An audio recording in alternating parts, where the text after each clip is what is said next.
Congratulations. Obviously a big win for you. And it's been a while, right? It'd be like 18 months, I think, since you had a UFC win. So give me the emotion right now. It's not about, how you start. It's all about how you finish. So I'm just happy to have gotten the win, John. Thank you. No question. Like you said, you got the finish. A tough fight. I mean, obviously she's a game competitor. So how do you feel about your performance overall? Yeah, she's the best wrestler in the division. And, people always have their accolades, silver Olympic wrestler, best wrestler in the division. And that just goes to show you that this is a mental game. And you can't really care too much about, 17-time Muay Thai world champion, 47-0 world champion kickboxer, never been defeated, knocking out dudes. Who cares? It's a fist fight. And it's all about what you got upstairs. And, your mindset is the strongest thing. And that goes not just in fighting. That's a life lesson. Yeah.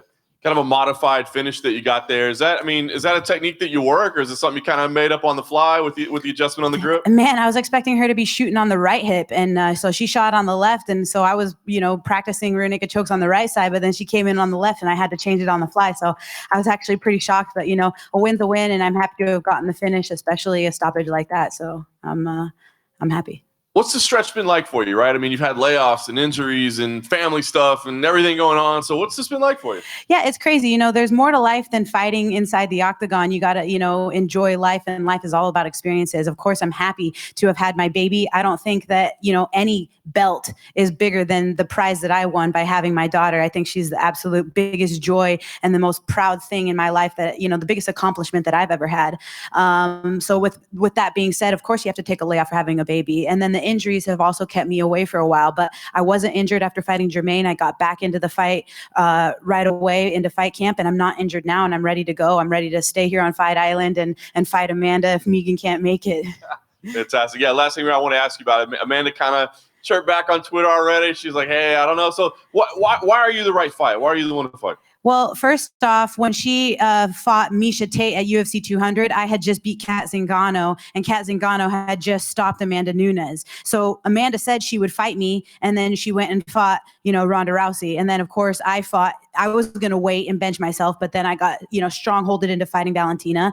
And I put Valentina in positions where she didn't want to be in, and made the mistake by getting overzealous and punching my submission.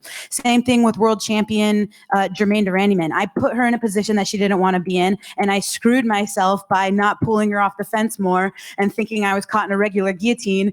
I was shoulder pressuring her, and I was like, thanks for I'm passed to the right side. I'm shoulder pressuring. Thank you. And then I was like gurgling, and I was thinking like, man, I'm shoulder pressuring. Maybe I need to shoulder pressure more. And then I was gurgling, and then I was out. So anyways, I'm putting these girls in positions that they don't want to be in, and I'm the one that's making the mistakes. She says that I'm not a contender, Amanda Nunes. Also, a girl with 500 record with, 3 wins and 2 losses in the UFC is more of a contender than I am. I don't get it. She told me that she would fight me, and then now she's saying that I'm not a contender. And that just, to me, just sounds like she doesn't want to fight me. So whatever, I'm not injured, and I'm ready to step in short notice if that's what needs to happen. But that's the only fight that makes sense to me, John. You had said that you were kind of strong-armed into fighting Valentina, and you had planned on sitting out. Is now the plan to sit out until you get the Amanda fight if Megan does make it to that fight? The plan is for me to fight for the belt. That's always been the plan. I don't know. I'm going to have to talk to the bosses and see what they have to say. But for the most part, Amanda's the only fight that makes sense for me. And then, and speaking of this fight specifically against Sarah, you had said outside of the shooting on the left hip, did anything else surprise you in this fight?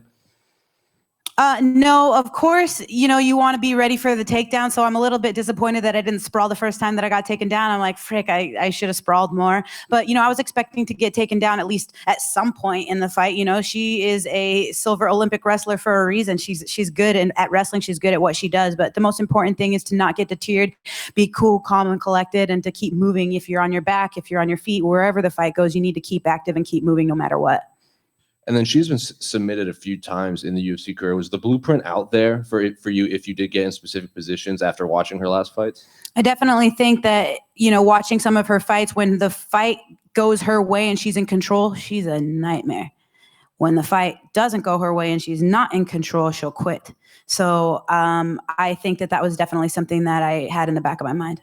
They say it was your daughter's birthday recently. Yeah, she just turned 3 years old. Can you guys believe it? Oh my gosh, it's been 3 years. This kid is amazing. Well, happy birthday to her. Best present you could get was the W. Yep. I got the bag. I'm coming home with the win. I'm gonna hopefully find one of these sheiks to take me out to buy me some gold earrings for my baby and some bracelets. If you're out there, sheik, prince, whatever, I need to buy some gold, and they won't let me off this doggone island. So I want some gold for my baby. She just won. It's her birthday. Come on, somebody help me out. Thank you.